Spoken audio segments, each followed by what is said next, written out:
In September of 2023, in a paper buried inside the Astrophysical Journal Letters that almost no one outside astronomy has heard of, a team led by an astrophysicist at the University of Cambridge named Nikku Madhusudhan quietly announced what may turn out to be the most important detection in the search for life beyond Earth in human history.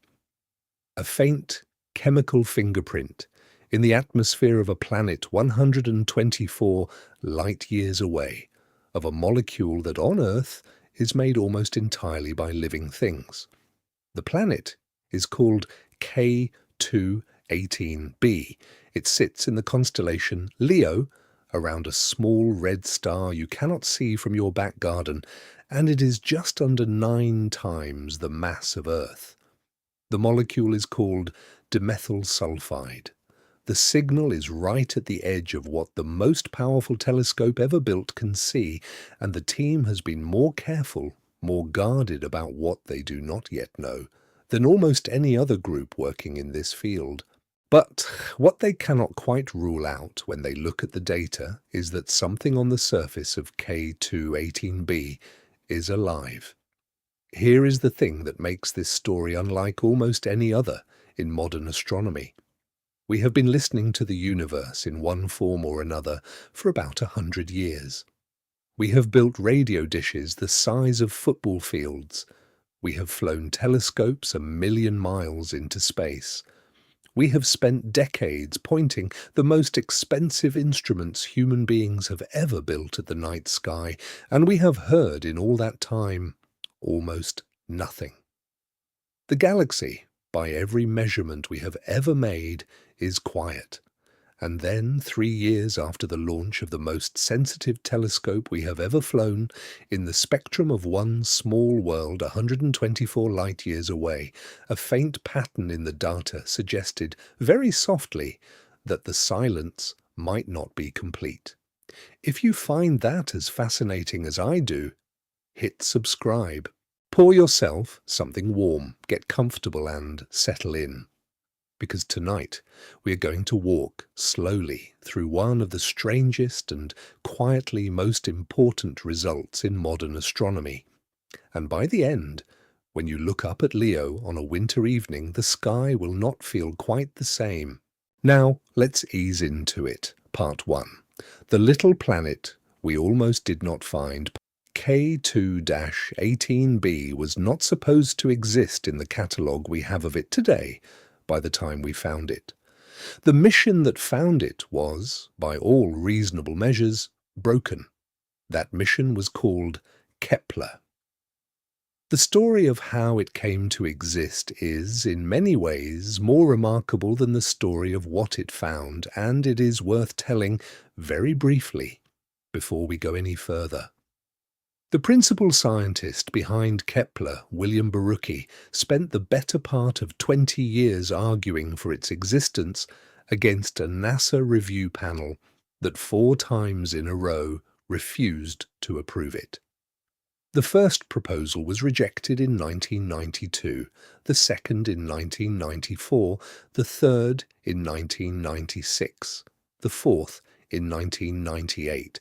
Each time, the reviewers said, very politely, that the technology was not ready. Each time, Barucki and his small team went away, built a better demonstration, refined the optical design, improved the photometric stability, and came back. By the 5th proposal, in 2001, the case had become unanswerable. The mission was approved. It still took until 2009 before it actually flew. Barucki was not, by reputation, a particularly loud man. He was an engineer who had worked earlier in his career on the heat shields of the Apollo capsules and the early shuttle missions. He had no entourage, no public profile, no celebrity scientist's mannerisms. What he had, by the time Kepler launched, was the patience of a man who had been told no 4 times by his own employer and had simply kept going. There is a morale in that, somewhere, about how the most important measurements in any science usually come from somebody who is willing to be told no for a very long time.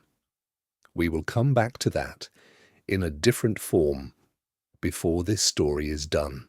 It was launched in March of 2009 on a Delta II rocket out of Cape Canaveral, and it carried a single, beautifully simple instrument up into a quiet orbit around the Sun. A photometer. A camera, more or less, with a very large mirror in front of it pointed at one specific patch of sky in the constellations Cygnus and Lyra. Kepler did not move, it did not pan, it did not look at anything else. For 4 years, it stared at the same patch of stars day and night, without blinking, and recorded the brightness of every one of those 150,000 stars every 30 minutes with a precision so fine that it could detect a change in starlight equivalent to 1 part in 100,000.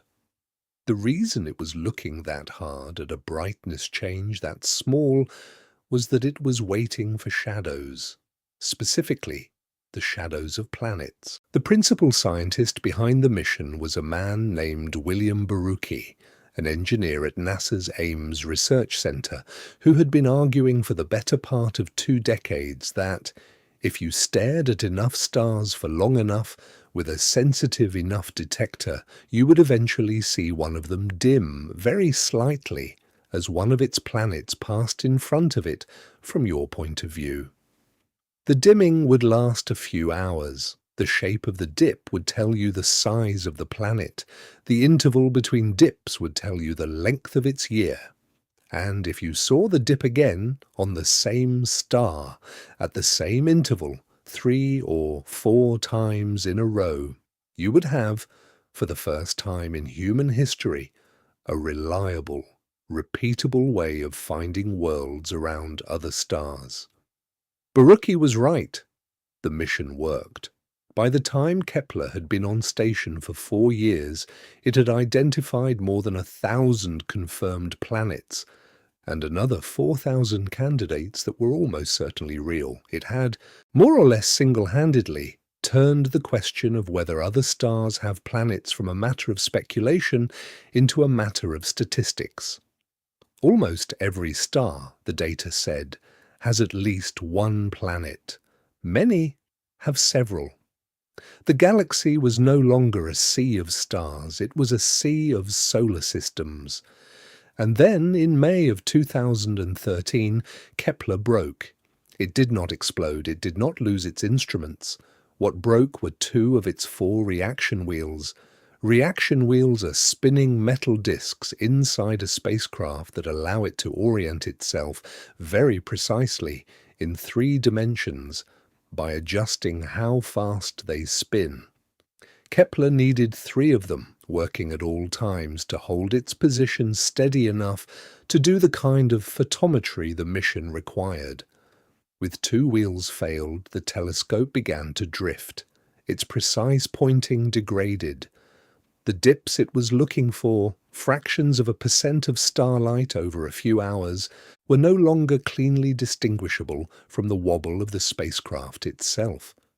The mission was, by every textbook definition, over, except that sitting at NASA was a small group of engineers who refused to let it be over. They sat down with the math and the geometry of the orbit, and they realized something.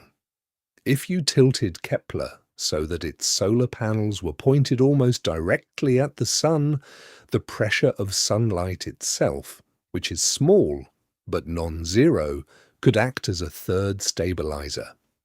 With the 2 surviving reaction wheels and the gentle, constant push of the Sun, you could hold the telescope steady, not in any one direction for years, but in any one direction for about 80 days at a time, before the geometry shifted and you had to roll the spacecraft to a new field of view and start over. That was the rebirth. The new mission was called K2. It was, in every important sense, a different mission from the original Kepler. It looked at different patches of sky, 80 days at a time in a series of campaigns. It used the broken telescope with 2 wheels and the sun to do science that the original mission had never been designed for. Let that sit for a moment. The instrument was supposed to be dead.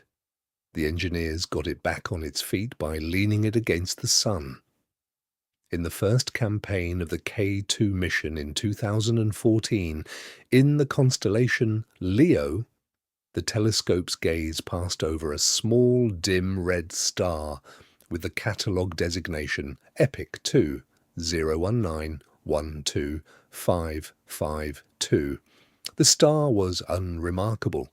It was a red dwarf, about a third the mass of our own sun, much cooler, much smaller, much fainter. Just one of millions of red dwarfs in the galaxy. But every 33 days, the telescope's photometer recorded a small dip in the brightness of that star. The dip was about 0.5%. It lasted about 4 hours. And when the K2 campaign came around again, the dip happened on schedule. The discovery paper was led by an astronomer named Ryan Cloutier and his collaborators at the University of Toronto, building on the initial K2 detection. The paper confirmed the planet, calculated its size, and gave it the name we use today, K2-18b. The little b indicating that it is, by convention, the first planet found around the star K2-18 in the second observing program in a constellation called Leo, around a star whose human name nobody bothers to use. The planet was small. The planet was in the right place. The planet was, statistically speaking, just one of about 1,000 other small planets we had now found around other stars. Nothing about it at first set it apart.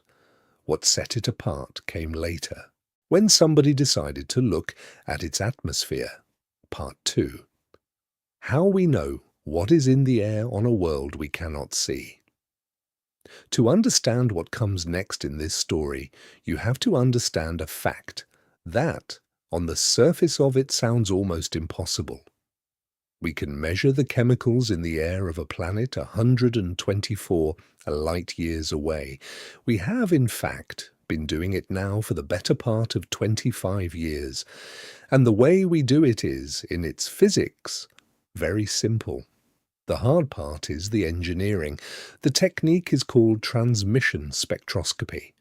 The basic idea is this.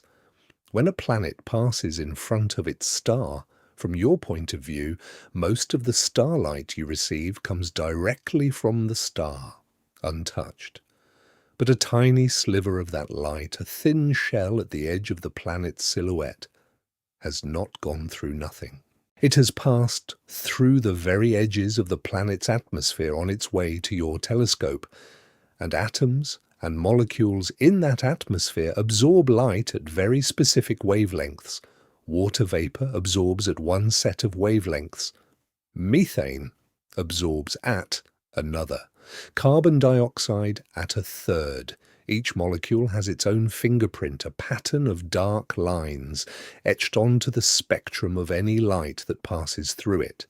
So if you take a spectrum of the star's light when the planet is not in front of it, and you take another spectrum when the planet is in front of it, and you subtract one from the other, what you have left is, in principle, the spectrum of the planet's atmosphere. The dark lines that appear only when the planet is in transit are the molecules that are floating in the air of that world. In principle. In practice, this is one of the hardest measurements in modern astronomy. The signal you are looking for is fractions of a percent of fractions of a percent. The atmosphere is a tiny rim around a tiny dark disk transiting a much brighter star, and the spectrum of that rim is faint to the point of being almost invisible against the background. You need a very large telescope. You need a very stable telescope. You need a very long time accumulating many transits, and you need to know exactly what you are doing with the calibration. The first robust detection of a molecule in the atmosphere of any exoplanet did not happen until 2001 on a planet called HD2-18b by a team led by the astronomer David Charbonneau using the Hubble Space Telescope. The molecule was sodium. The signal, after all the work, was 0.1% change in starlight at one specific wavelength. That signal was, in retrospect, the seed of everything that has followed. It was not a sensation. It did not change the textbooks overnight, but it proved, for the first time in any rigorous way, that a measurement that astronomers had been arguing about for decades was actually possible. You could, with a careful enough instrument and a careful enough team, read the chemistry of a world you could not see just by watching the way it edited the light of its star. Once that was established, the field began to grow. By the late 2000-teens, transmission spectra had been taken of dozens of exoplanets. Most of them were hot Jupiters, the easiest targets because their atmospheres are large and puffy and the signals are strong. A few were warm Neptunes, harder, but possible. The smallest planet that had ever had its atmosphere measured before K2-18b was about the size of Neptune itself. The leap from Neptune-sized to sub-Neptune-sized in atmospheric spectroscopy is enormous. The signal scales with the size of the planet. A planet half the diameter of Neptune produces a signal 1/4 the size with the same noise floor. To do the same measurement on a smaller world, you either need many more transits or you need a much better telescope. For most of the 20-teens, neither was available, and small habitable zone planets sat, frustratingly, just outside the reach of every available instrument. In the years that followed, more atmospheres were measured. Water vapor was found around hot Jupiters. Methane was found in some atmospheres. Carbon dioxide. By the late 2010s, the technique had matured to the point where teams were starting to look at smaller planets in cooler orbits around dimmer stars. Planets, in other words, that might be more like Earth. In 2019, two independent teams, one led by an astrophysicist at University College London named Angelos Tsiaras, and the other led by an astronomer at the University of Montreal named Björn Beneke, used the Hubble Space Telescope to take transmission spectra of K2-18b. They were not looking for life. They were looking simply to see if a planet of this size, in this temperature range, could be measured at all. And what they found, both groups independently, in the same year, was the chemical fingerprint of water vapor. Here is the detail that did not quite make the news at the time. The signal they were measuring was small. Not small in the everyday sense, not small in the way that a quiet conversation across a room is small. Small in the sense that the change in the brightness of the host star when the water vapor in K2-18b's atmosphere absorbed its light was about 1 part in 10,000. 1/10,000th of the star's total light. To detect that, with any confidence, you have to add up many transits, calibrate out the noise of the instrument, calibrate out the noise of the star itself, and trust your statistics. The two teams, working with different reduction pipelines in different labs on different continents, found the same thing. It was the first time water vapor had ever been detected in the atmosphere of a planet that sits inside the habitable zone of its star, inside the part of the star's neighborhood where, if other conditions allowed it, an ocean of liquid water could exist on its surface. The detection was not a sensation. It made the trade journals. It got a small write-up in Nature. It did not, by any stretch, change the world. Water vapor on its own, is not a sign of life. It is just a sign of physics. Most planets, including ones that are obviously dead, have water vapor in their atmospheres. What was significant was not the molecule, it was the technique. We had, for the first time, looked at a small world 124 light-years away, and we had measured what was in its sky. That set the stage. K2-18b was now in the catalogue of priorities for atmospheric astronomy, near the top of the list of small worlds that needed a closer look. And that closer look, when it came, was going to be done by an instrument that did not exist yet when the Hubble paper came out. Part 3. A new instrument arrives. On Christmas Day of 2021, an Ariane 5 rocket lifted off from the European spaceport in French Guiana, carrying in its nose cone the largest, most expensive, most ambitious astronomical instrument human beings have ever built, the James Webb Space Telescope. 6.5 tons of folded gold and beryllium and aluminium, designed and redesigned and tested for almost 3 decades, finally on its way to a quiet orbit around a point in space called L2, about 1 million miles from Earth, on the far side of the planet from the Sun.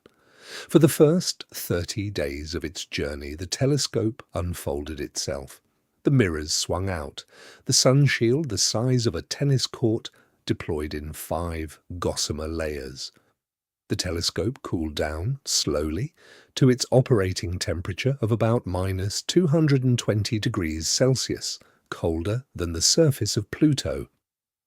By midsummer of 2022, the telescope had finished its commissioning. The first images had been released and Webb was officially open for business.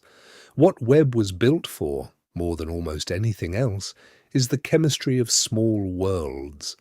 Hubble was magnificent at many things, but it was not designed to do exoplanet atmospheres.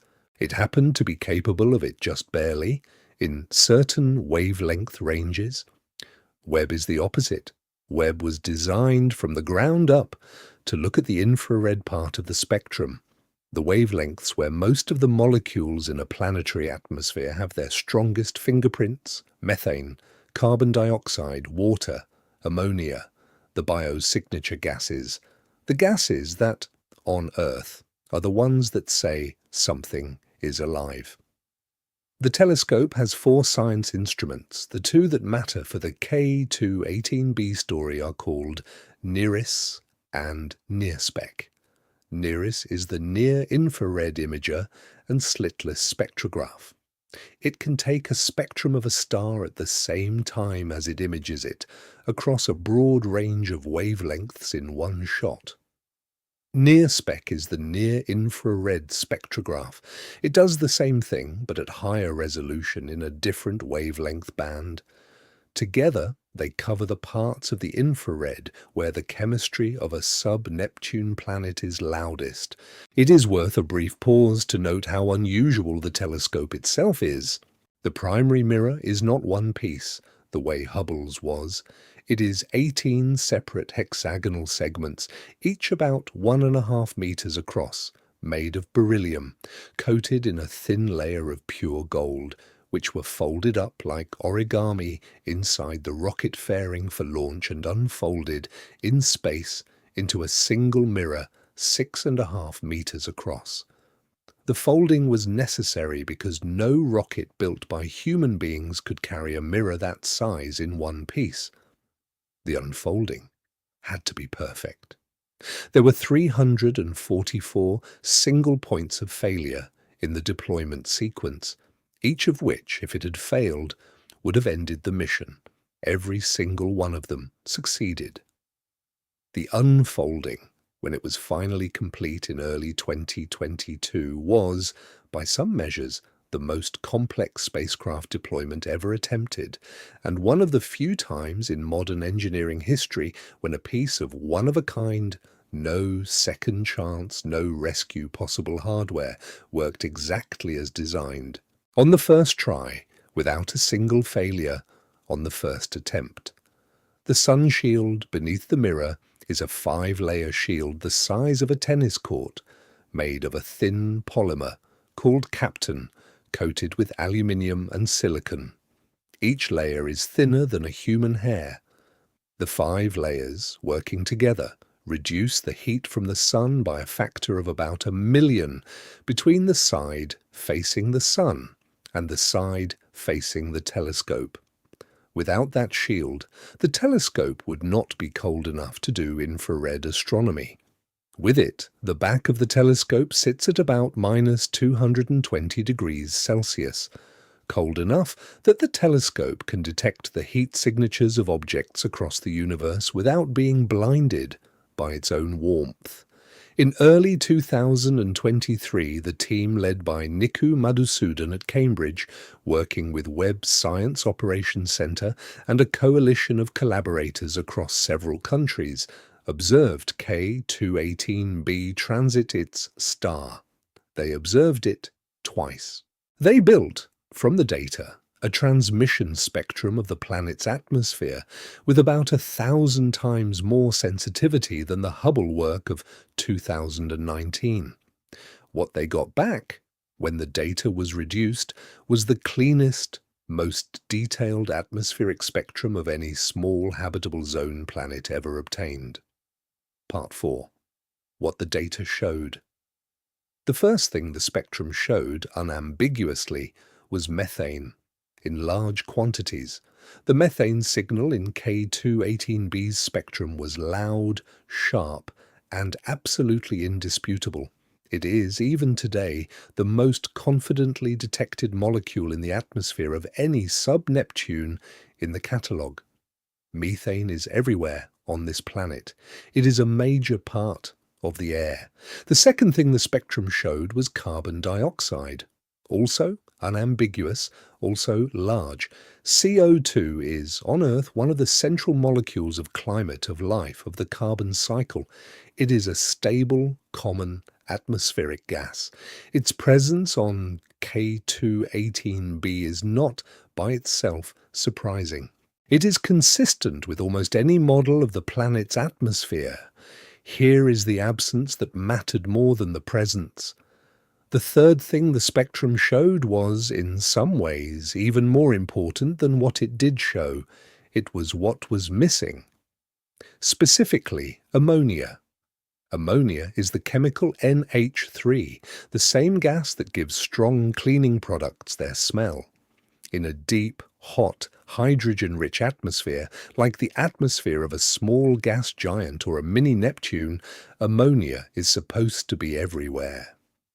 The chemistry of those worlds at depth, with the temperatures and pressures involved, naturally produces ammonia in detectable amounts.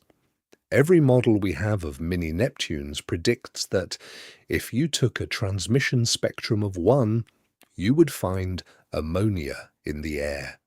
K2-18b's spectrum showed almost no ammonia at all. The signal where ammonia should have been was flat, as if the molecule had been removed from the atmosphere by some process that was not in the simple gas giant chemistry models. That absence is, when you sit with it, deeply suggestive.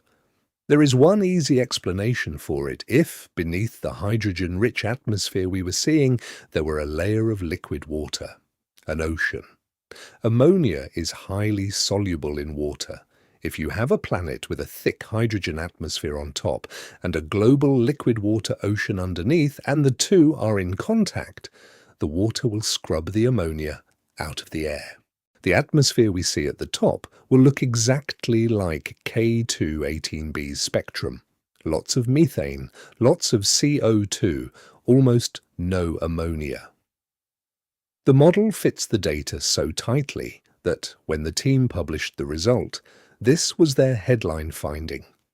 Not the molecule we are about to talk about, but the absence of one, the hint in the chemistry that there might be water beneath the sky we were seeing. And then, almost as an afterthought, near the end of the paper, was the finding that put K2-18b on the front pages it never quite reached, buried in the same spectrum at a wavelength range where the methane and CO2 signals tail off and the spectrum gets noisy.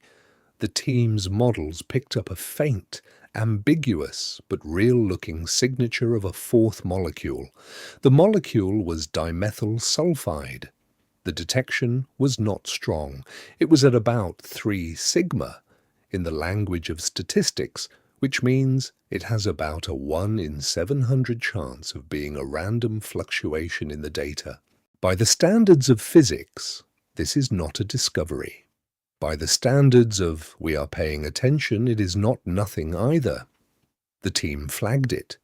They said, in plain language in the paper, that they had a hint of dimethyl sulfide, that they could not yet confirm it and that more observations were needed. They were careful, they were honest, they did not overclaim.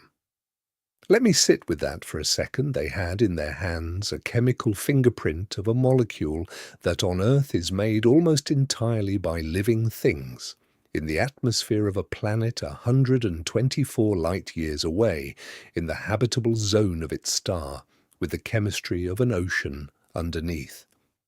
And they did not announce that they had found life. They announced that they had found, possibly, a hint of a molecule. That, if confirmed, might be a clue. That kind of restraint is one of the hardest things in this field. It is also one of the reasons that, when the next set of observations comes in and the signal either firms up or fades away, we will be able to trust whatever the answer turns out to be. There is a history in this field of premature claims. In 1996, a team at NASA's Johnson Space Center announced that a meteorite from Mars, designated ALH 84001, found in Antarctica, contained microscopic structures that they believed were the fossilized remains of bacterial life from early Mars. The announcement made the cover of every major newspaper. President Bill Clinton stood on the south lawn of the White House and called it one of the most stunning discoveries in the history of science. Within a year, the field had moved on. Other groups had reproduced the meteorite analysis and concluded that the structures could be explained by non-biological mineral processes.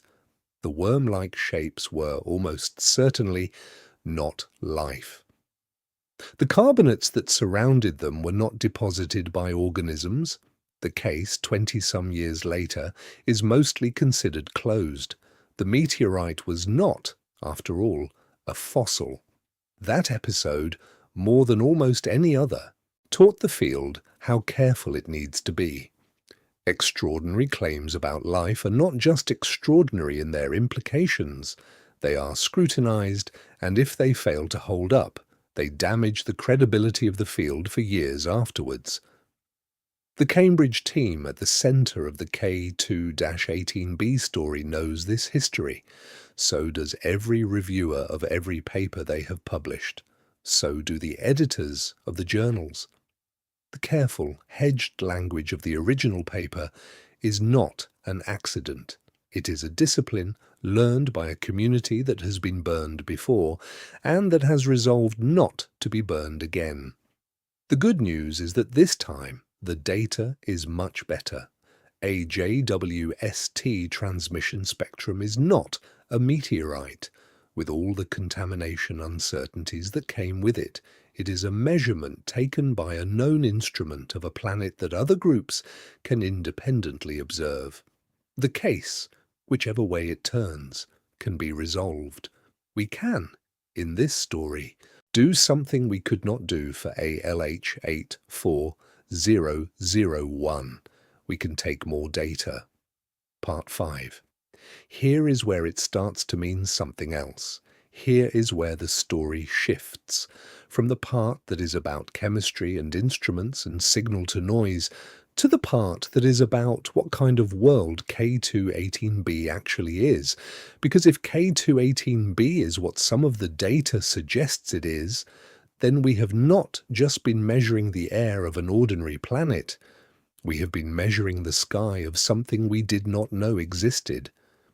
In 2021, 2 years before the dimethyl sulfide result, the same Nikku Madhusudhan published a paper in the Astrophysical Journal that almost nobody read at the time. The paper proposed a new class of planet, not gas giants, not super-Earths, not mini-Neptunes, something in between, a planet large enough to retain a thick hydrogen atmosphere, but not so large that the hydrogen forms a deep, crushing envelope all the way down. Beneath the hydrogen, on this kind of planet, there would be a layer of liquid water, a global ocean, hundreds of kilometers deep, with a thin, warm hydrogen sky above it and a rocky core, possibly molten, kilometers below it.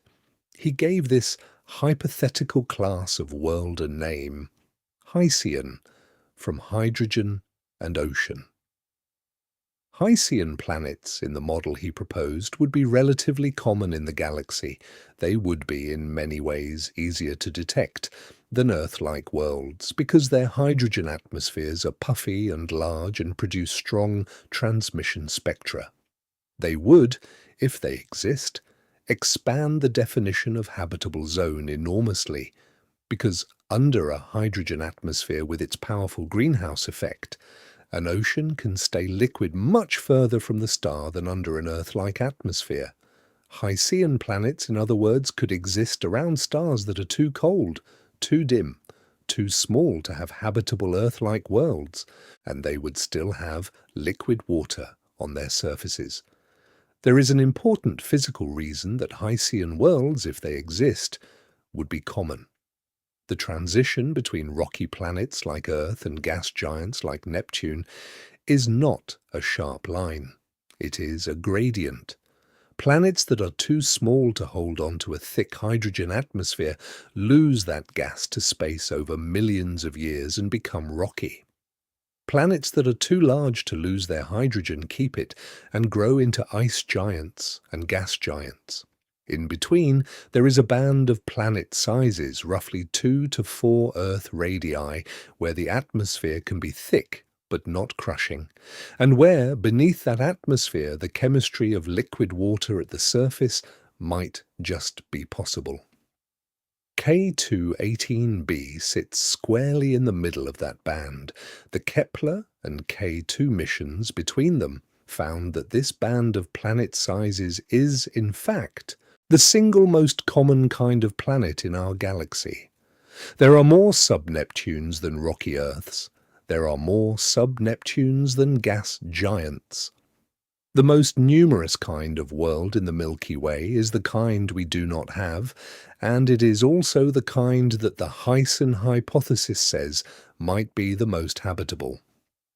If the model is right, the dominant kind of habitable world in the universe is not Earth, it is K2-18b. The kinds of life that have evolved on most habitable worlds in the universe, if any have, are not adapted to dry land or to oxygen, nitrogen atmospheres, or to the kind of cycle of plant photosynthesis and animal respiration that defines our biosphere. They are adapted to thick hydrogen skies, to global oceans, to red light filtering down from a small dim star, to chemistry that runs on different gradients than ours.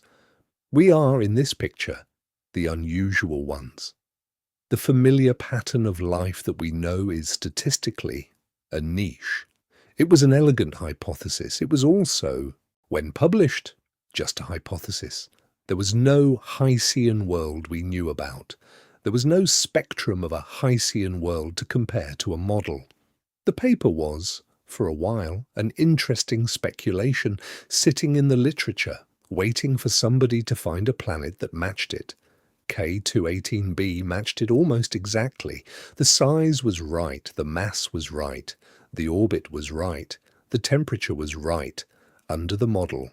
And when the JWST spectrum came in, with its lots of methane, lots of CO2, almost no ammonia, That pattern was the precise signature that the Heysian model predicted.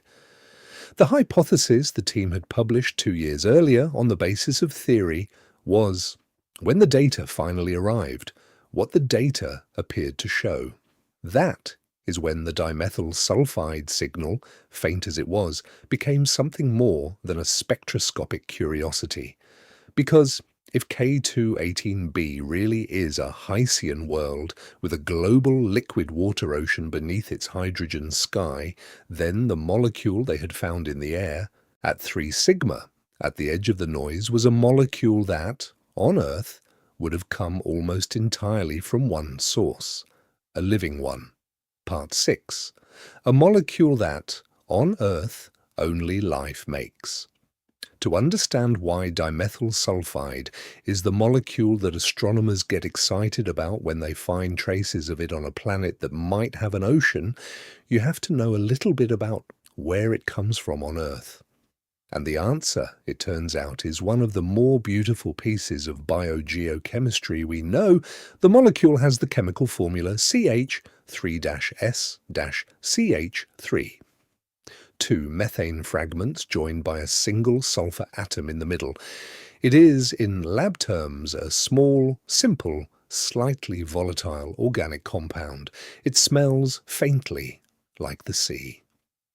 If you have ever stood on a windy beach and breathed in the part of the smell that is not salt and not seaweed, the part that is sharper, more alive, almost cabbage-like, that is dimethyl sulfide, or DMS, which is what almost everybody who works on it calls it.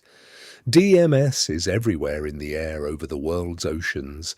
It is, by tonnage, the dominant biogenic sulfur compound on the planet. Earth's oceans produce, by some estimates, about 28 million tons of DMS per year. Not 28 tons, not 28,000 tons, 28 million tons. A mass roughly equivalent to the weight of every car in a small country, vented into the atmosphere every year by life, almost all of which comes from a single source, not from animals, not from plants in the usual sense, not from any of the life forms that are visible to the naked eye, from the microscopic single-celled algae that drift in the upper layers of the sea, the phytoplankton. The phytoplankton make a precursor compound called DMSP, dimethyl sulfoniopropanate, which means a sulfur compound that the cells produce internally and use. The leading hypothesis goes as a kind of internal antifreeze, or an osmotic regulator, or both. When the phytoplankton are eaten, or when they die, or when they are stressed by sudden changes in salinity, the DMSP gets released into the surrounding water, where bacteria break it down, and one of the breakdown products is DMS. The DMS escapes into the atmosphere, where it does another thing entirely.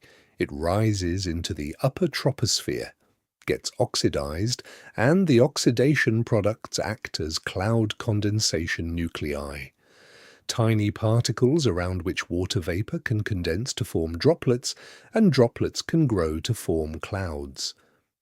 In 1987, 4 scientists named Robert Charlson, James Lovelock, Meinrad Andrea, and Stephen Warren published a paper in the journal Nature, in which they proposed that this entire chain, plankton to DMSP to DMS to clouds, is part of an enormous planet-wide self-regulating system.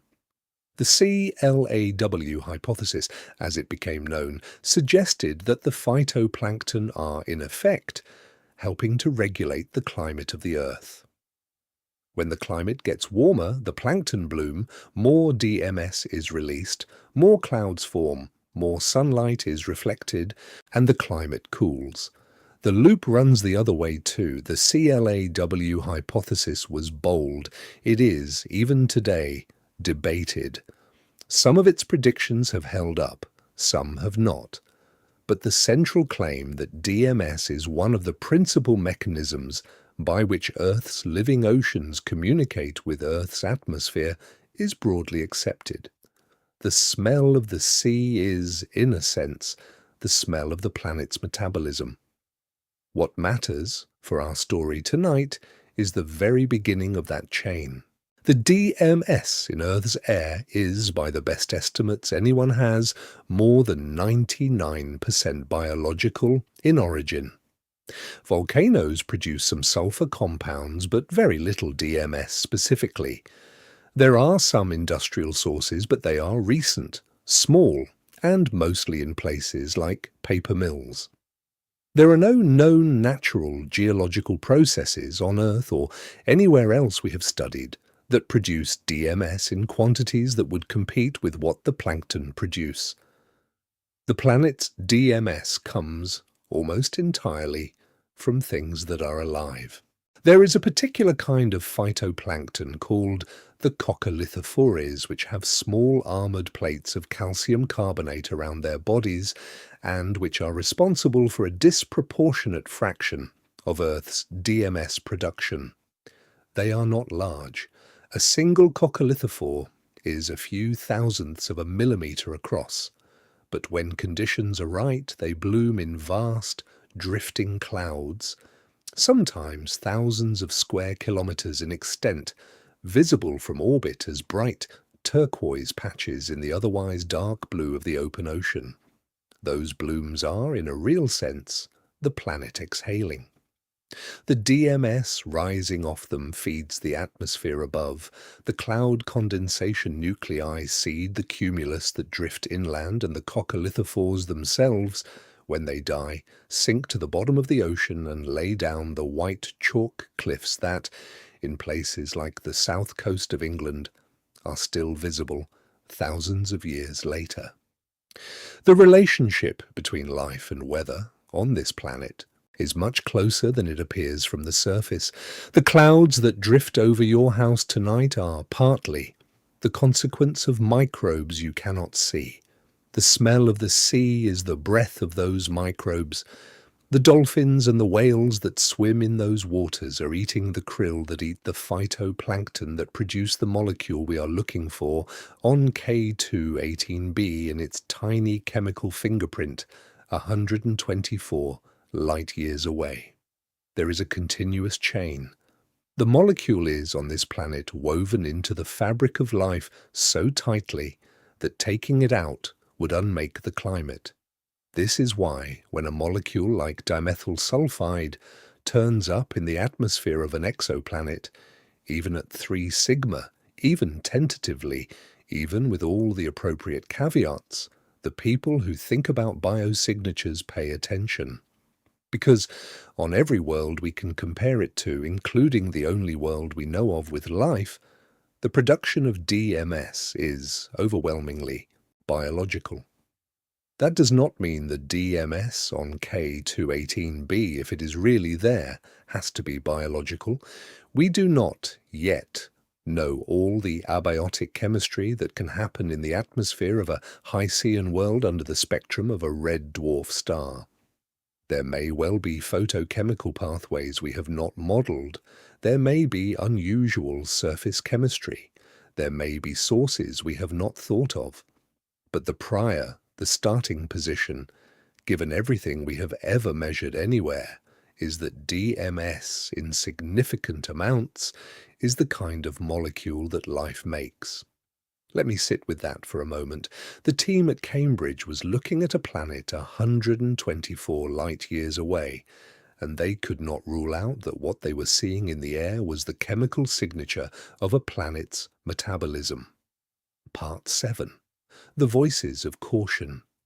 Within weeks of the announcement, the rest of the field went to work, not, in general, to confirm, not to celebrate, to take the result apart very carefully, line by line, to see where it might be wrong. This is how the field works at its best. When somebody publishes a result that, if true, would be the most important measurement in the history of biology, the next thing that happens is that everybody else who knows the chemistry, the spectroscopy, the planet models, and the noise statistics of the instrument starts trying, in the most determined and respectful way they can, to break it. The first line of objection came from planetary scientists who were not yet convinced that K2-18b is actually Hycean at all. Christopher Glein, a researcher at the Southwest Research Institute, and several of his colleagues pointed out that the mass-radius relationship of K2-18b is consistent with a Hycean ocean world, but it is also consistent with several other kinds of planet.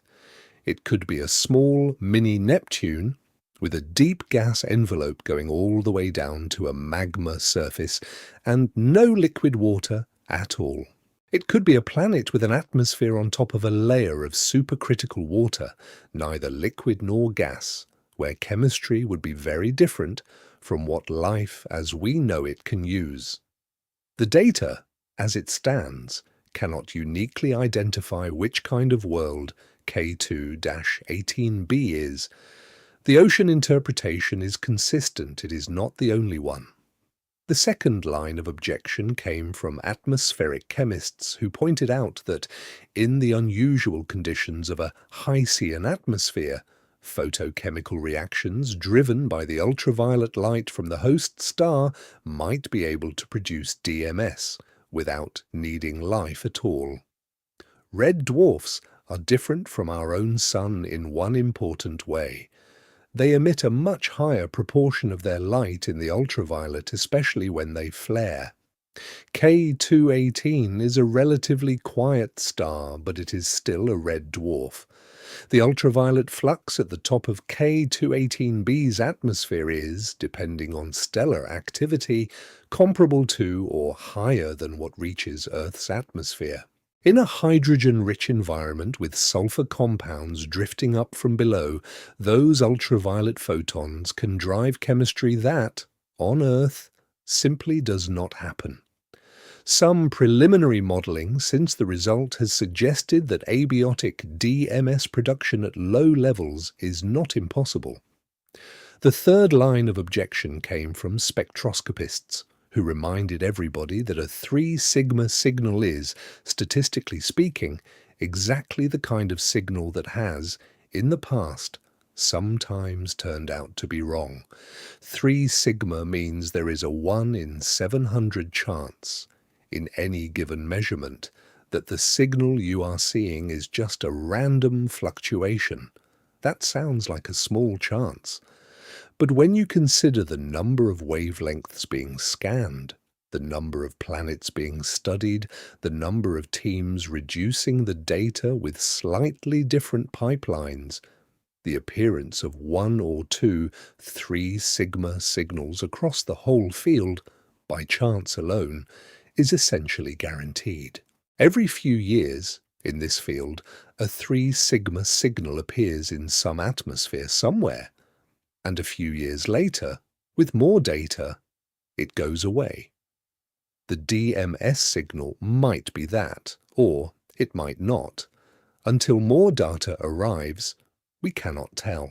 The fourth line of objection came from planetary climatologists like Gavin Schmidt at NASA's Goddard Institute, who has spent his career studying how to distinguish biological from non-biological signatures in planetary atmospheres.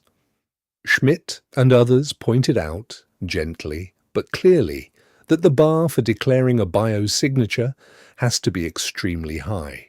A single molecule, even a suggestive one in a single planet, with one paper of data, is not enough. To make the claim convincingly, you would want multiple biosignature gases in chemical disequilibrium with each other, repeated across multiple instruments over multiple years, in a context where every plausible abiotic explanation has been independently ruled out. We are not, on K2-18b, anywhere near that bar yet. We are at the beginning of the work. Here is the thing, though. The objections are not, in the strictest sense, refutations. They are reminders. They say, very correctly, That we do not have enough information to be sure.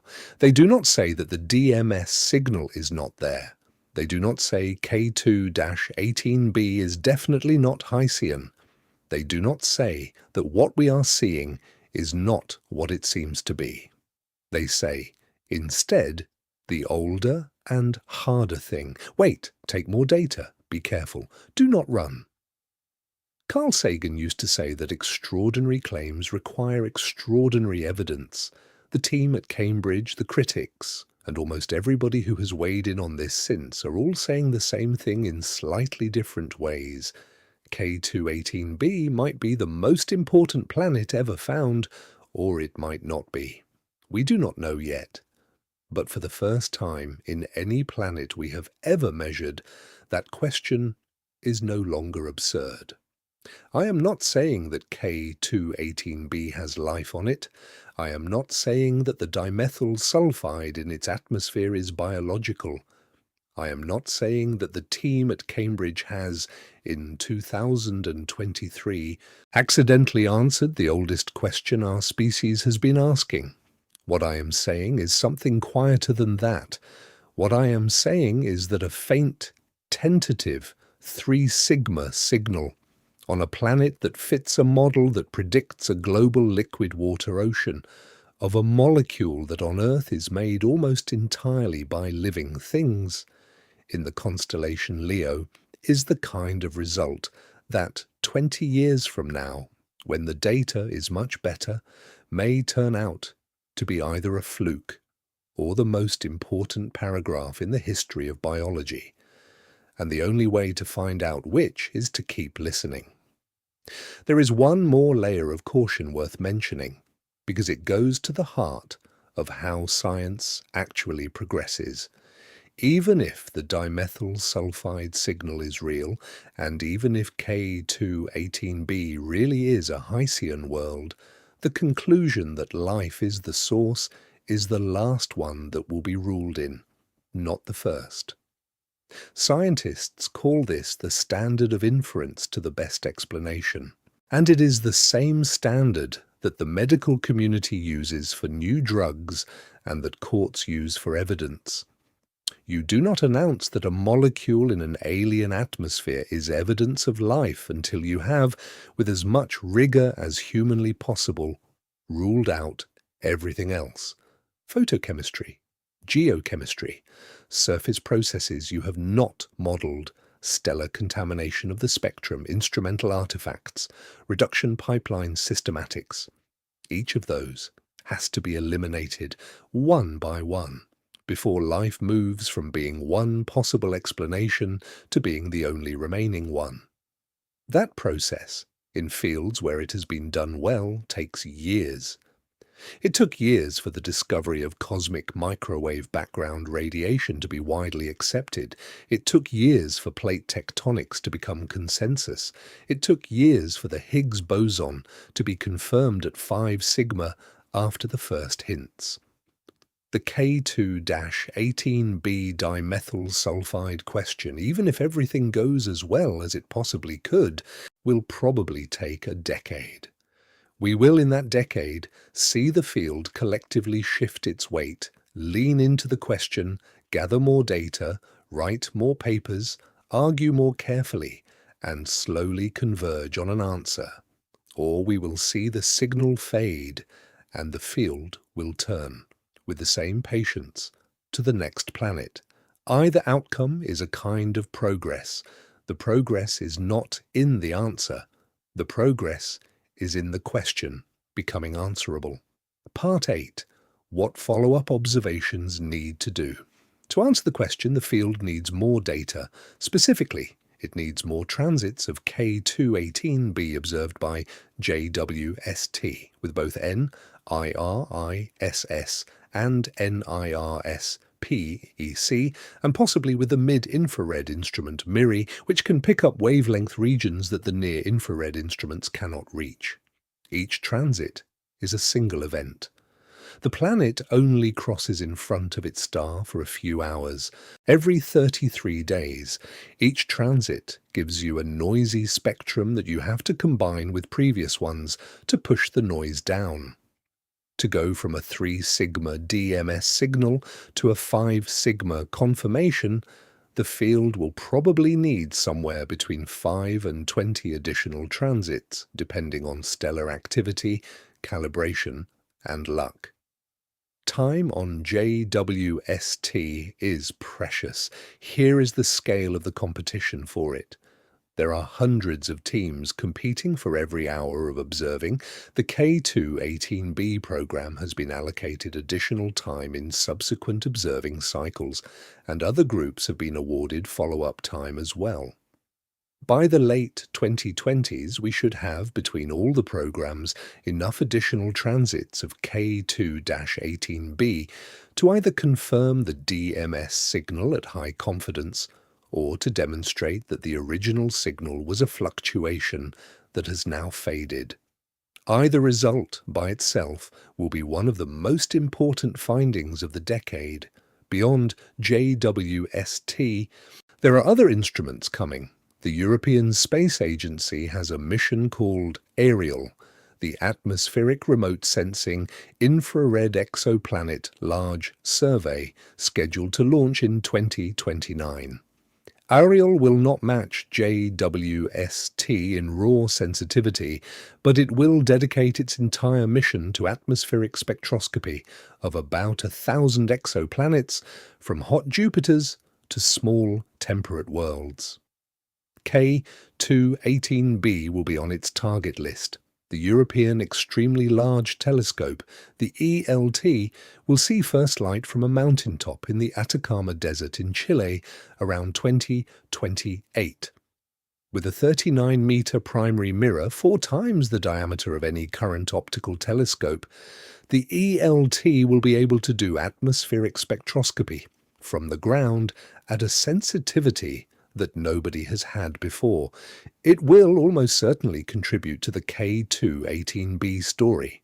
Further out, NASA is planning a flagship observatory called the Habitable Worlds Observatory, sometimes shortened to HWO, which is the planned successor to JWST in the 2040s. The HWO will be designed from the ground up to take direct images of small Earth-like worlds around nearby Sun-like stars and to characterize their atmospheres in detail. It will not look at K2-18b, which is a sub-Neptune in a red dwarf system, but it will look at hundreds of similar worlds, some of which may be even more promising. There is also a concept called life, the Large Interferometer for Exoplanets, an ESA proposal for a constellation of small infrared telescopes flying in formation in deep space, which would directly image and spectrally analyze the atmospheres of nearby small worlds at much higher signal-to-noise than anything currently planned. Life is still a concept. It may or may not happen. If it does, it will be the first instrument designed, from the start, to detect life. The technical approach is worth describing briefly, because it is so different from anything that has come before. Instead of one large telescope, life would use 4 small ones, flying in a precisely controlled formation 100 meters apart, and would combine their light electronically to produce the same effect as a single telescope 100 meters across. That is far larger than any telescope in space or on the ground that anyone has ever built. The combined light would be focused on the planet of interest, and the star's light would be cancelled out by the geometry of the formation in a technique called nulling interferometry. What would be left after the cancellation would be the planet's own emission in mid-infrared wavelengths, where the biosignature gases of an Earth-like world have their loudest spectral lines. If life flies, it will be able to look at perhaps 50, 100 small terrestrial planets in the solar neighborhood and characterize their atmospheres in detail for the gases that, on Earth, are produced by life. Oxygen and methane in disequilibrium, ozone, nitrous oxide, dimethyl sulfide.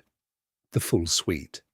By the time life has finished, if it does fly, the question of whether life exists in our galactic neighborhood will be something close to settled for the targets in its sample.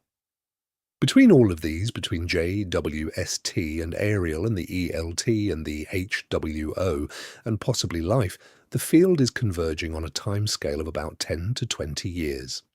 In that time, if the K2-18 IDMS signal is real, it will be confirmed beyond reasonable doubt. If it is not real, it will be replaced in the conversation by some other signal on some other world, which will go through the same scrutiny and the same patience. Either way, sometime in the next 2 decades, we will probably know. Not perhaps in your lifetime, depending on your age, but in the lifetime of a child born today, almost certainly. And that child will grow up knowing as a settled fact of their world something that no human being who has ever lived has known, whether or not we are alone. There is something, I think, worth pausing on about the cadence of this kind of work. The pattern of it is unlike most other parts of modern life. In the world most of us live in, answers come quickly. You ask a question, you type it into a search engine, you get a result in seconds. You buy something, it arrives in days. You start a project at work. You finish it in months. Almost everything is fast. Almost everything is built to be fast. The search for life beyond Earth is not built to be fast. The instruments take decades to design. The observations take years to accumulate. The analyses take years to publish. The follow-up takes years to fund. The next instrument, which will check the previous one's result, takes another decade to build. By the time a question that started in 2023 is finally settled, it will be 2045 or 2050 or even later. The people who started the work will, most of them, be retired. Some will have died. Their students will be the senior figures. Their students will be doing the actual measurements. Astronomy is, in this sense, a very old kind of human activity. It runs on the time scale of generations, the way cathedrals once did, and forests, and the slow accumulation of legal traditions and the breeding programs of orchards. The people who plant the apple tree do not eat the fruit. They tend the tree and trust that somewhere in the future somebody else will eat. K2-18b is, in this sense, a tree that was planted in 2023. The fruit will be picked by somebody in 2050. We are, all of us listening to this story tonight, alive in the planting season. Part 9. What an ocean on K2-18b would actually be like if K2-18b is what the Hisian model says it is. Then beneath the hydrogen sky we have been measuring, there is an ocean of liquid water, a genuine ocean, with waves and currents and depth and a chemistry of its own. And it is worth asking, just for a few minutes, what such an ocean would actually be like. It would not, first of all, look like Earth's oceans. The atmosphere above it is hydrogen with traces of methane and carbon dioxide and a smattering of other gases. The pressure at the surface, where the air meets the water, is uncertain, but probably high, possibly tens of times Earth's surface pressure. The temperature at the surface, depending on the exact greenhouse effect of the hydrogen, is somewhere between Earth's room temperature and the temperature of a hot bath. Warm. Drinkable in some thought experiments, although actually drinking it would be a different matter, because the chemistry of the dissolved gases would not match anything you have ever tasted. The light environment would be strange. K2-18 is a red dwarf. Most of its light is in the red and infrared. Very little blue, very little ultraviolet. Standing on a hypothetical floating platform on K2-18b looking up, you would see a star that is much smaller than the Sun looks from Earth, but much closer and much, much redder. The light would be the color of a sunset all the time. The sky beneath the hydrogen atmosphere might appear pale orange or pinkish, depending on the haze. Day and night, if the planet rotates in a normal way, would be uneven. K2-18b orbits its star every 33 days, and its rotation may well be tidally locked, meaning one side faces the star permanently and the other faces away. Or it may not be. The data is not yet good enough to tell. If it is tidally locked, then the day side has perpetual reddish twilight and the night side has perpetual darkness. If it is not, then there are days and nights, but each lasting many Earth days at a stretch. The depth of the ocean is probably enormous. Models of Hycean planets suggest the oceans could be hundreds of kilometers deep, which is far deeper than Earth's deepest ocean trench, which only reaches about 11 kilometers. At the bottom of an ocean that deep, the pressure would be many thousands of times Earth's atmospheric pressure. Whether life, as we understand it, could survive at those depths is uncertain. On Earth, the deepest known life is in the Mariana Trench, where the pressure is about 1,000 atmospheres. K2-18b's ocean floor might be many times deeper than that. The chemistry at the bottom would be exotic. The water itself might be near the bottom, in a strange phase, neither obviously liquid nor obviously gas, called supercritical. We do not know. What we do know from Earth's example is that life finds its way into almost every liquid water environment we have studied. Hot, acidic lakes, cold, alkaline springs, deep-sea hydrothermal vents where superheated mineral-rich water meets near-freezing seawater, and entire ecosystems of bacteria, tube worms, and chemosynthetic microbes thrive in the dark with no sunlight at all, on the chemistry alone. The discovery of those vent ecosystems in 1977 by a team aboard the research submersible Alvin on the Galapagos Rift was, in its way, almost as important as the discovery of K2-18b itself. Until that moment, the assumption had been that all life on Earth ultimately ran on sunlight. Plants captured photons, plants made sugars, animals ate plants, animals ate each other, bacteria broke things down. Sunlight was, in the picture, the foundation. When the Alvin team descended 2.5 kilometers below the surface of the Pacific Ocean in a place where no sunlight had ever reached, and they found, around a chimney of black, mineral-rich, superheated water, a thriving community of giant tube worms, white crabs, clams the size of dinner plates, and uncountable bacterial mats. The picture had to be redrawn. The vent communities were not living on sunlight. They were living on chemistry. The bacteria at the base of the food chain were chemosynthetic, drawing energy from the reactions between hydrogen sulfide rising from the vent and oxygen dissolved in the surrounding seawater. They needed no light. They needed no plants. They needed only the chemistry of a hot, wet planet doing its slow geological work. That discovery, more than almost any other in the last 50 years, expanded what we mean by habitable. Before the vents, habitable meant Earth-like, sunlit, surface-dwelling.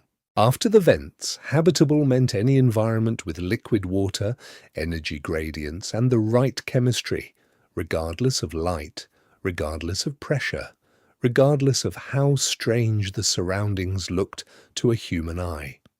Europa, Saturn's moon, Enceladus, Titan, Mars's possible subsurface aquifers, the deep biosphere of Earth's own crust, all of these became, almost overnight, candidate habitats. The galaxy, viewed through that lens, has many more potentially inhabited places than it did before 1977. K2-18b is one of those places. If it has a global liquid water ocean beneath a thick hydrogen atmosphere, then it has, almost by construction, exactly the kind of energy gradient that hydrothermal life on Earth uses. A warm, chemically active surface beneath a colder layer of water, with mineral-rich currents rising and falling, is essentially a vent system at planetary scale. We do not need K2-18b to look like Earth's surface. We do not need it to have continents or shorelines or air-breathing creatures.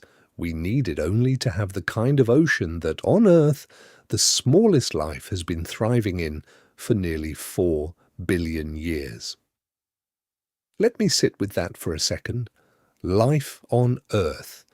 The kind of life that came before plants, before animals, before sunlight eaters, lived for the first 2 billion years of its existence in environments that, scaled up, are not so different from what K2-18b in the Hycean model might be.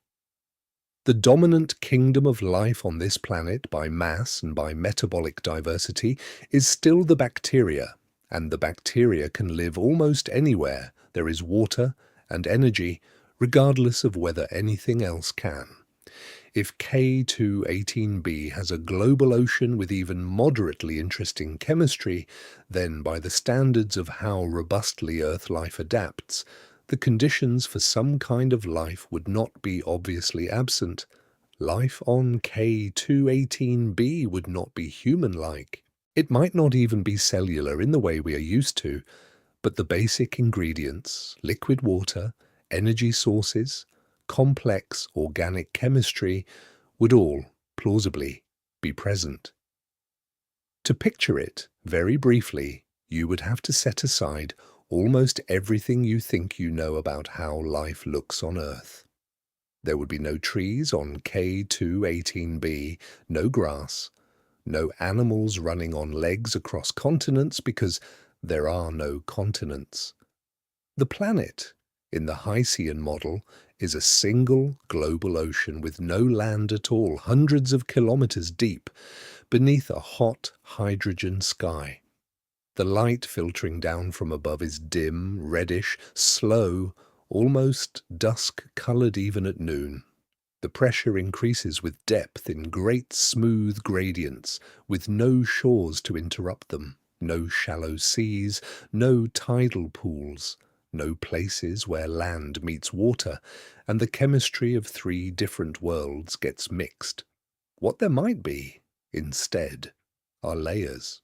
The very surface of the ocean where the hydrogen atmosphere meets the water would be a strange, thin region of dissolved gases and chemical exchanges. Below that, a sunlit layer, if you can call sunlight what comes through a hydrogen sky from a red dwarf, where any photosynthetic organisms that exist would do their work. The pigments would not be green, almost certainly, because chlorophyll has evolved on Earth to capture the light of a yellow star. Pigments evolved under red light might be black, or purple, or brown, or some color we have not seen before.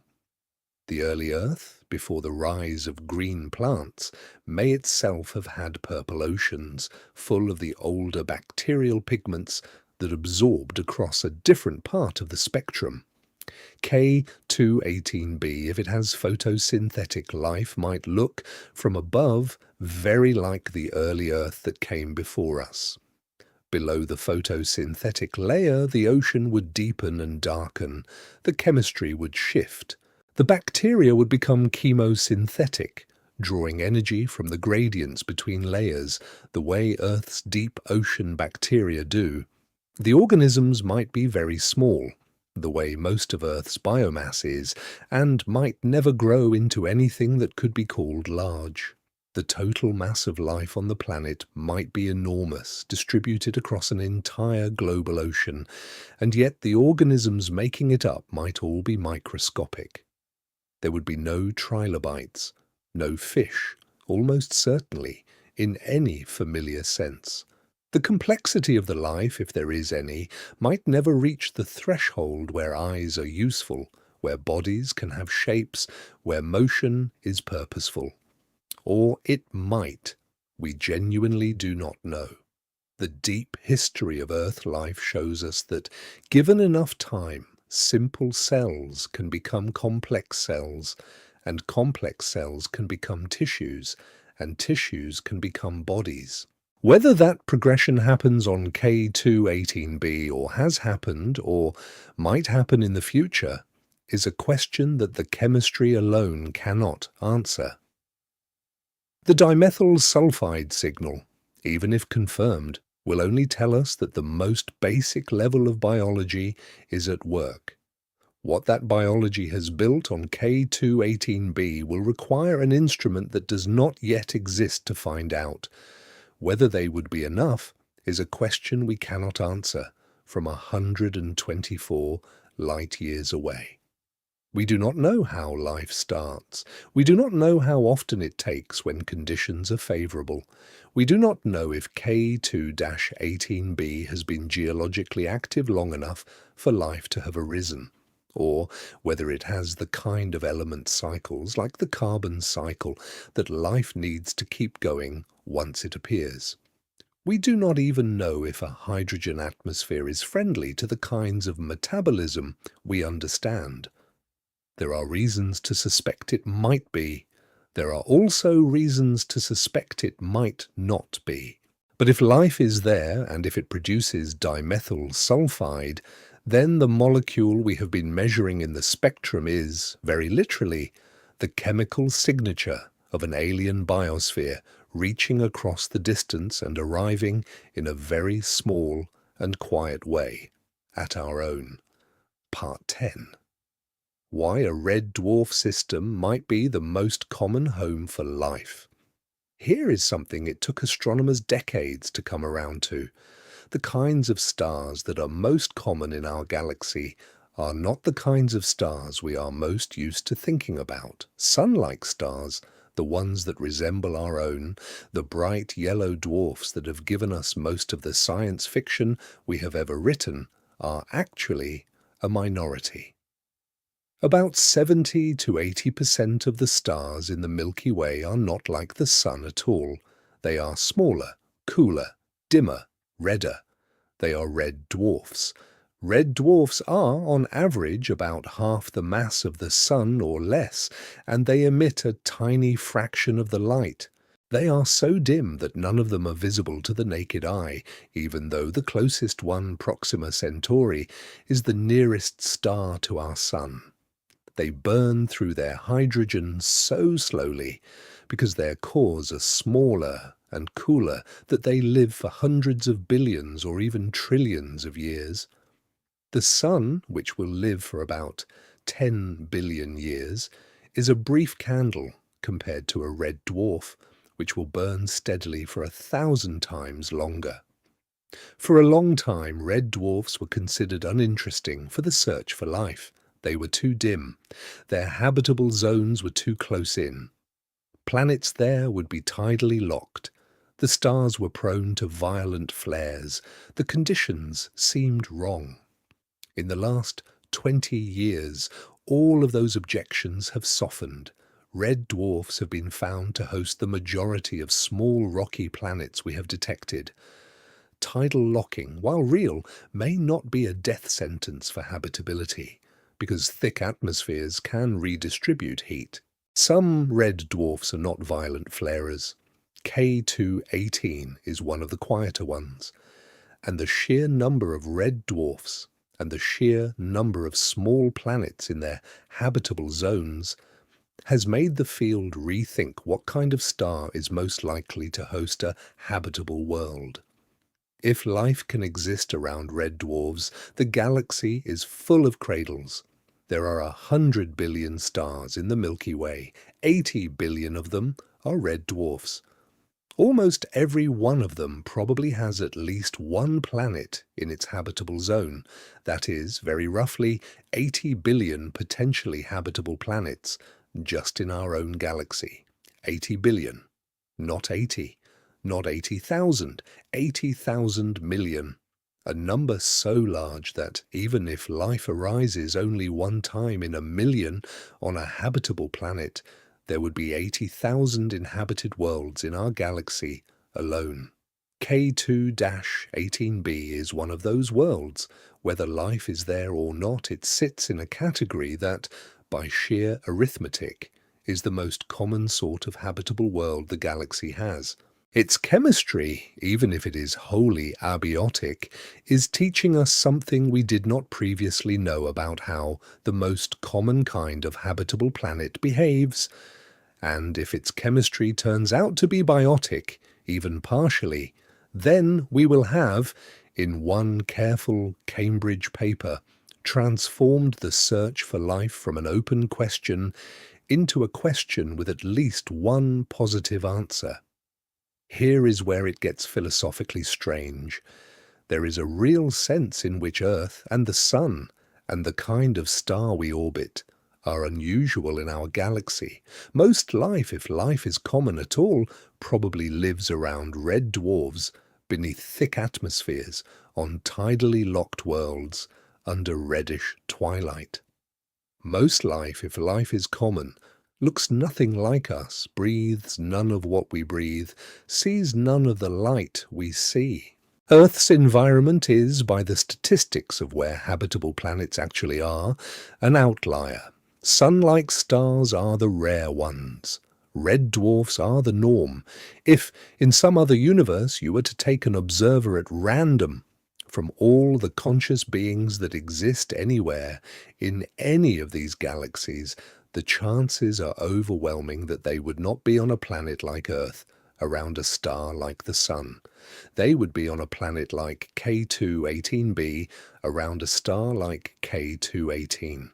There is one more wrinkle to this that is worth pausing on, because it changes the way you look at the night sky if you sit with it long enough. Red dwarfs do not just live a long time, they live in many cases longer than the universe has existed so far.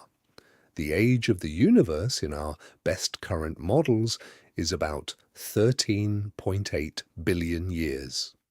Our own sun is about 4.5 billion years old, roughly halfway through its life. A typical red dwarf, by contrast, has a lifetime measured in hundreds of billions of years. A small one, well below half the sun's mass, has a lifetime in the trillions.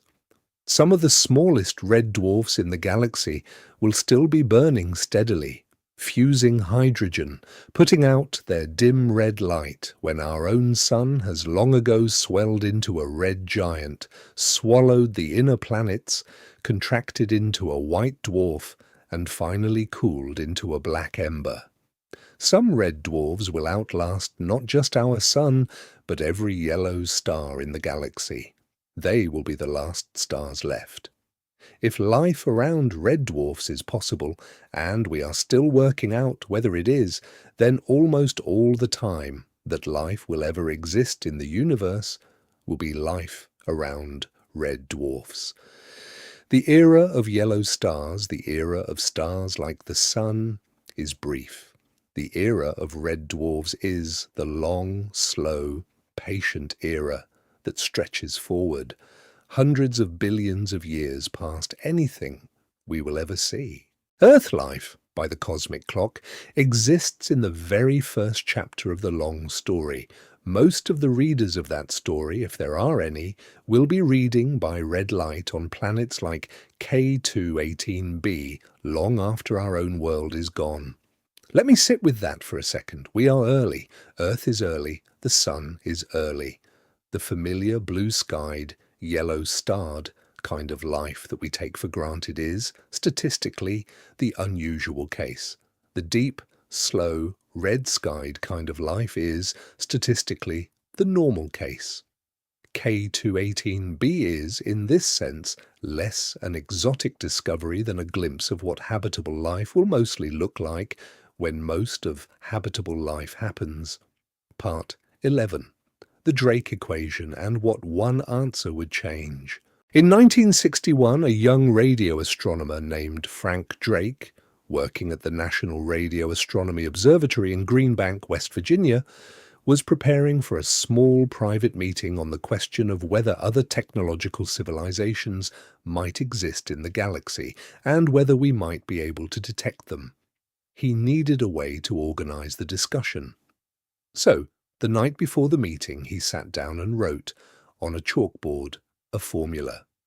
The formula, as he wrote it, multiplied together a series of numbers, each of which estimated one factor in the chain of reasoning that goes from the number of stars in the galaxy to the number of detectable technological civilizations, the rate of star formation, the fraction of stars with planets, the fraction of those planets that are habitable, the fraction of habitable planets where life arises, the fraction of life that becomes intelligent, the fraction of intelligent species that develop technology, the lifetime of those technological civilizations. The formula became known as the Drake equation. It was, from the beginning, less a calculation, and more a way of organizing what we did not know. Some of the terms were, in 1961, almost completely unknown. We did not know if any other star had planets. We did not know if life was common or rare. We did not know if intelligence was common or rare. The equation could give you almost any answer you wanted, depending on which numbers you put in. In the 60 years since, we have started, slowly, to fill in some of the terms. The rate of star formation in the galaxy is well constrained. The fraction of stars with planets, thanks to Kepler and its successors, is now known to be very close to 1. Almost every star has at least one planet. The fraction of those planets that are in the habitable zone is also reasonably known, somewhere between 10 and 40%. The early terms in the Drake equation, the ones that depend on astronomy alone, are now numbers, not guesses. The later terms, the ones that depend on biology, are still mostly unknown. We still do not know if life arises whenever conditions allow it, or rarely, or never.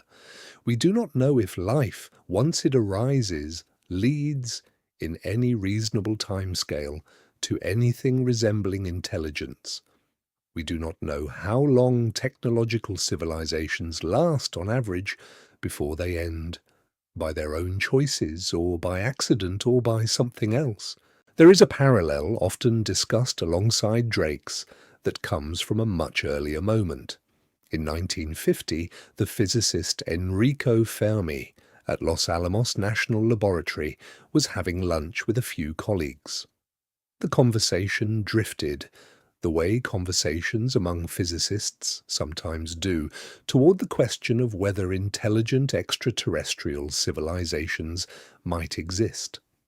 Several minutes into the discussion, in the middle of an unrelated remark, Fermi suddenly asked, in his accented English, the question that has hung over the field ever since. But where is everybody? Fermi's reasoning, sketched out on a napkin in the next few minutes, went something like this. The galaxy is about 10,000 million years old. A spacefaring civilization, even one traveling at a tiny fraction of the speed of light, could colonize the entire galaxy in a few tens of millions of years. That is 1 part in 100 of the galaxy's age.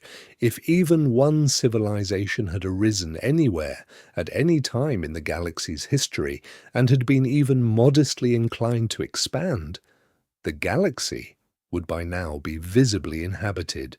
We would see them. We would see their structures, their messages, their probes, the waste heat of their industries. We see none of this. Therefore, Fermi reasoned, there is almost certainly something we are missing.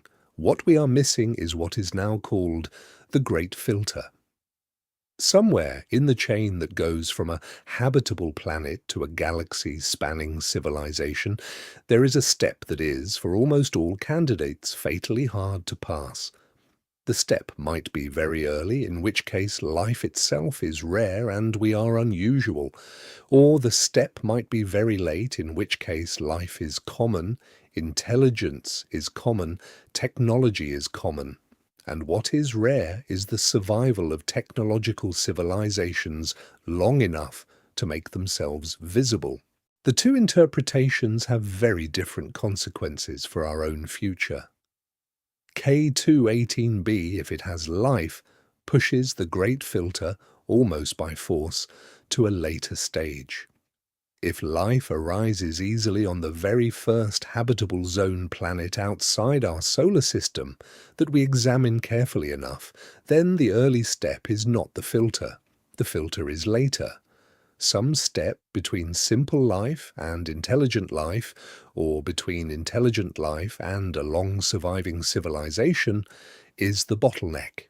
And that bottleneck, if it is the answer, is one we have not yet passed. The implications of that for what our own technological adolescence is going through right now are not comfortable. The presence of life on K2-18b would, paradoxically, be both the greatest discovery in human history and a quietly unsettling piece of news about our own odds. K2-18b, if it has life, would not answer all of those questions. It would answer one of them, the fraction of habitable planets where life arises.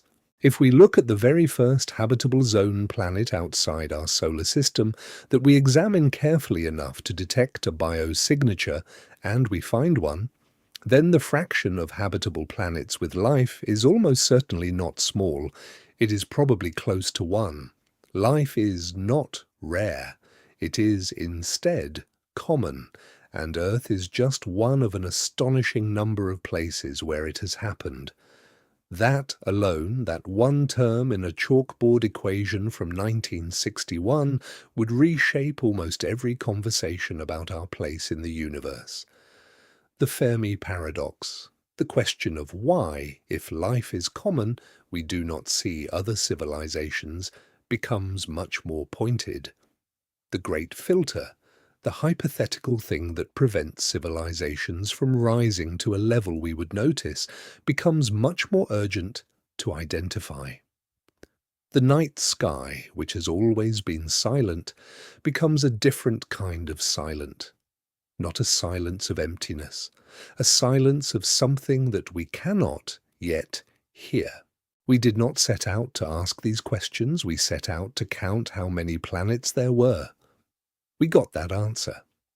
And then, in the data that came back, in a faint set of wiggles in the spectrum of one small world 124 light-years away, the photons of a star whispered something that we did not yet have the courage to expect.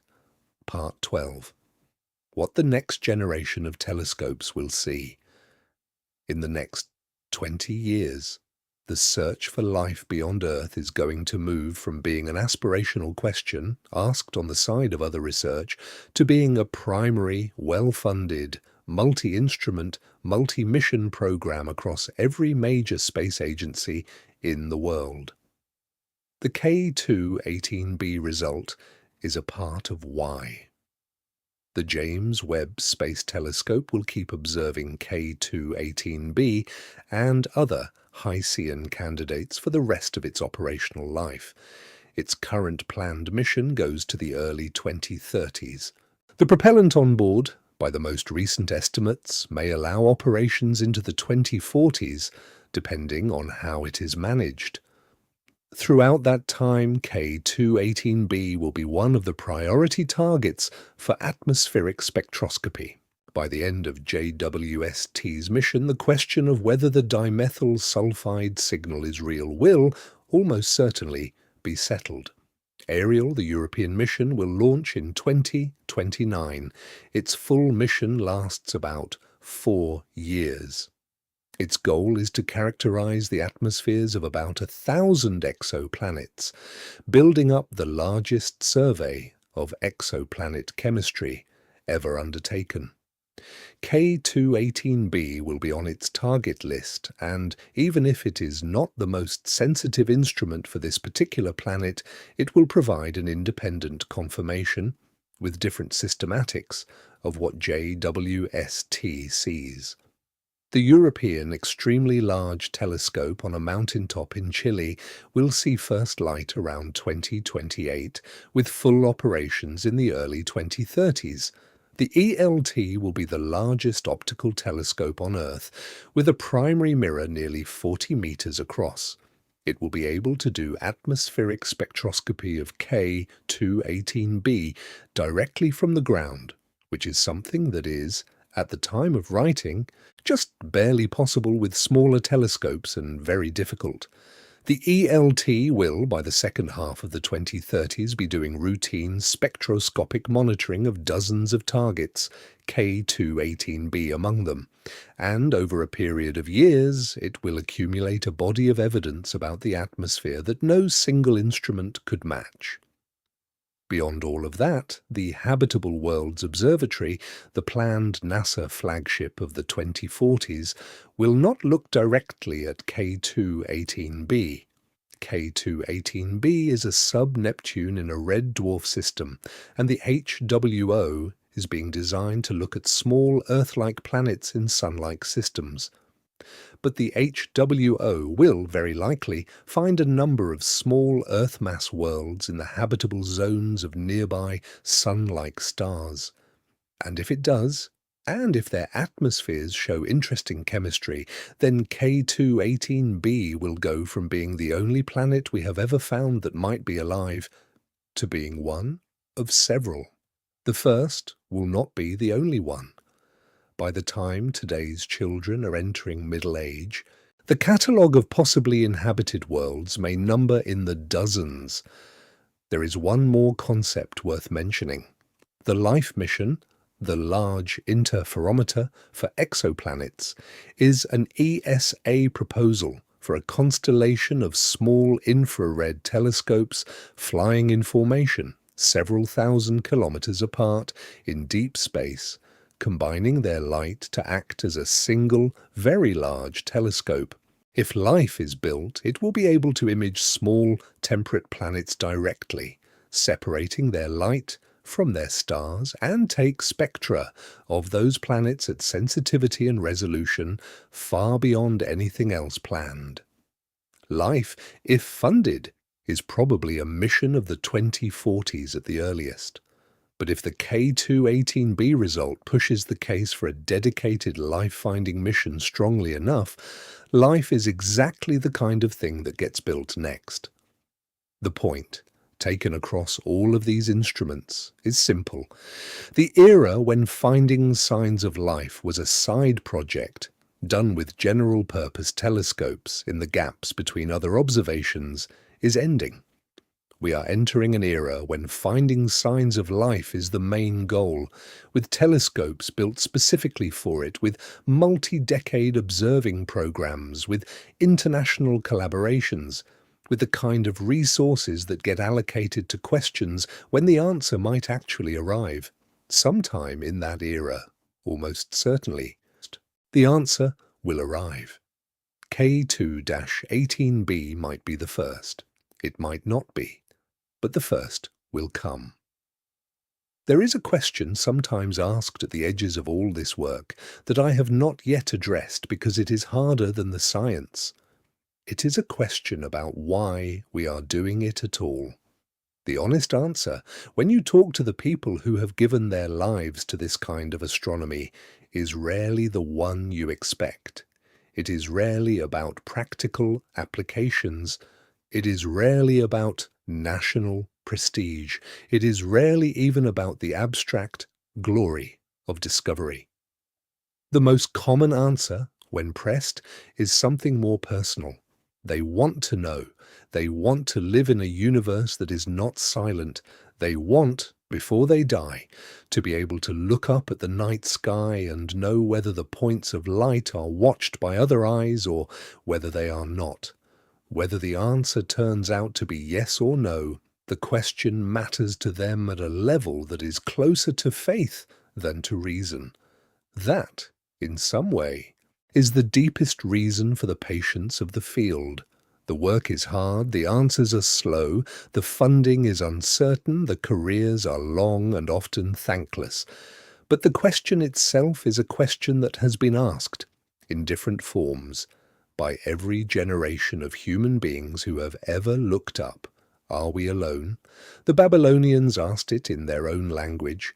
The Greeks asked it. The medieval Arabs asked it. The Enlightenment asked it. Now, finally, we have built the instruments that can begin to answer. And the people building those instruments are, in their quiet way, custodians of the oldest question we have. They are the ones whose generation, by the work of their hands, will be the first to start filling in the answer. Part 13. The Sky over Leo. In the constellation Leo, on a clear night in the northern hemisphere, in the months between February and June, you can find a bright pattern of stars that vaguely resembles, depending on your imagination, a crouching lion. The brightest star in the pattern at the heart of the lion's chest is called Regulus. It is a hot blue-white star, about 79 light-years from Earth, much brighter than our Sun. It has been the heart of Leo for as long as humans have been writing down what the constellations look like. K2-18 is not Regulus. K2-18 is a small, dim, reddish star, a few degrees away from Regulus in the same constellation, 124 light-years from Earth, much further away than Regulus and very, very much fainter.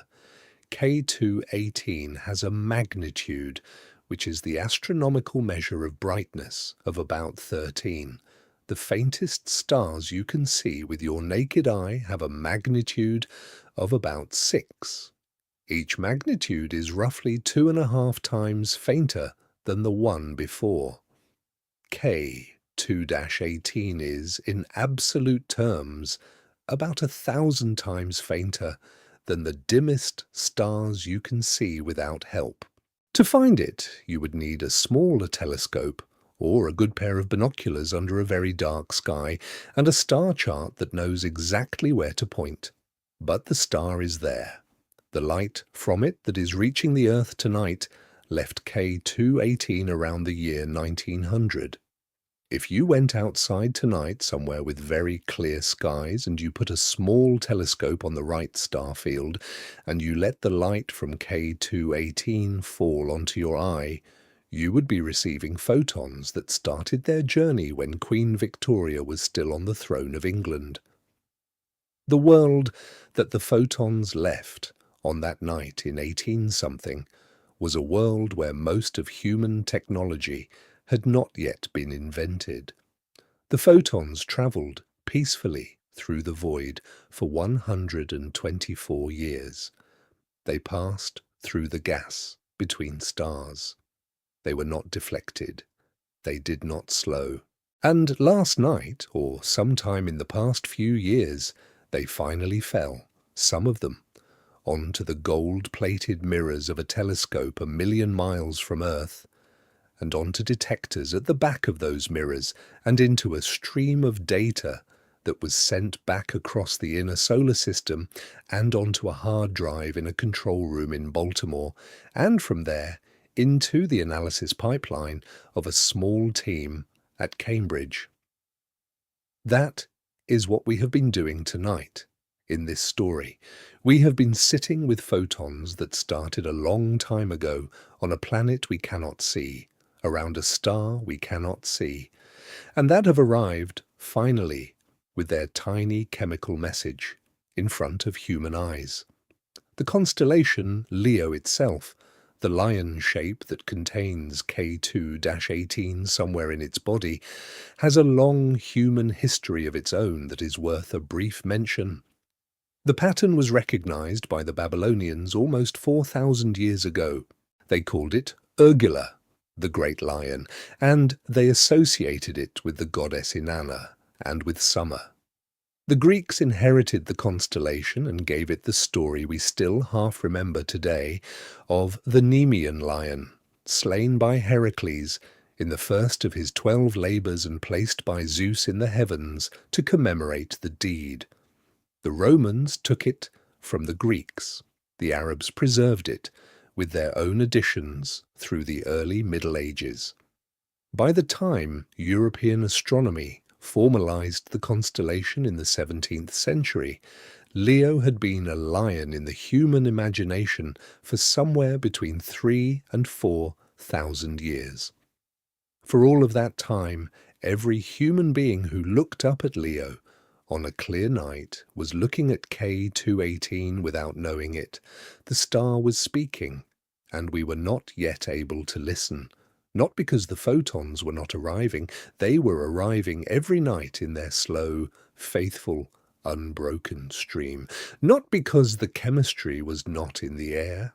The chemistry was in the air, doing whatever the chemistry was doing on the surface of the planet every 33 days, every orbit, for the entire history of human civilization. We just did not yet have the ears. The star was always there. The light was always reaching us. The planet was always orbiting it every 33 days with its hydrogen sky and its possible ocean and its possible chemistry. The Babylonians did not know. The Greeks did not know. Galileo did not know when he first turned a telescope on the Lion in 1610.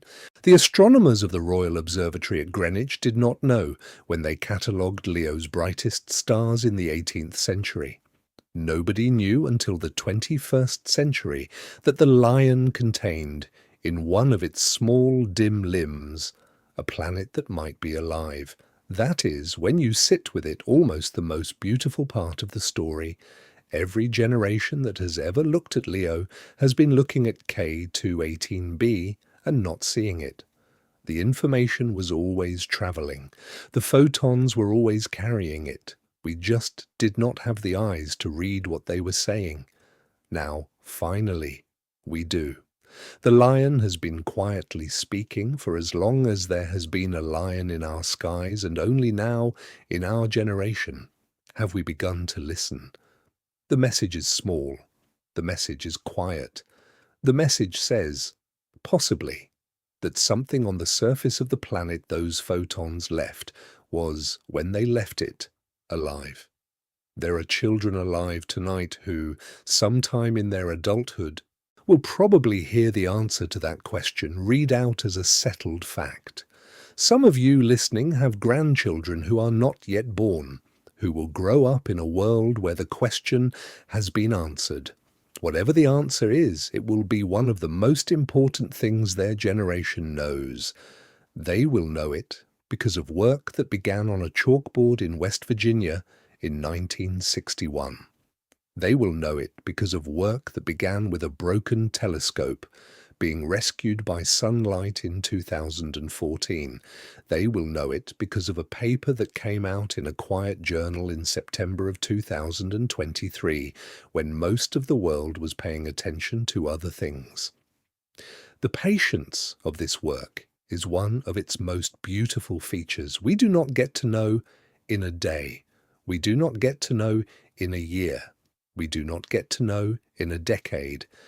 We have to keep watching slowly, carefully, for half a century, and trusting that the answer, when it comes, will be worth waiting for.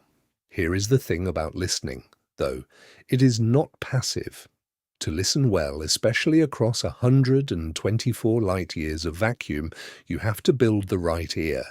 You have to grind the right mirror, deploy the right shield, fund the right team, write the right software, train the right graduate students, who in turn will train their own graduate students, who will be the ones who actually hear when the answer arrives. The instruments are listening on our behalf, but the listening itself is something we do slowly, across generations. There is a small ritual, I sometimes think, that astronomers half perform without noticing. When they look up at the sky on a clear night, walking out of an observatory or just standing in their own back garden, they do not see the stars the way most people see them. They see, in their minds, the catalogue, the distances, in light years, the spectral types, the known planets, the candidate planets, the targets they are scheduled to observe in the next month, the names of the stars in the technical designations K2-18 and HD 209458 and TRAPPIST-1, alongside the older common names. The sky for them is a working document. The stars are not just lights, they are addresses of worlds, some of which have been measured and most of which have not, all of which are waiting for some future generation's instrument to read. When you look up at Leo on a winter night after this story, perhaps you will see the constellation a little more like that, not just a lion. An address, a place where, somewhere among the dim stars too faint to see with the naked eye, a small red light is shining patiently, with a planet going around it that may be alive. Part 14. Coming Home.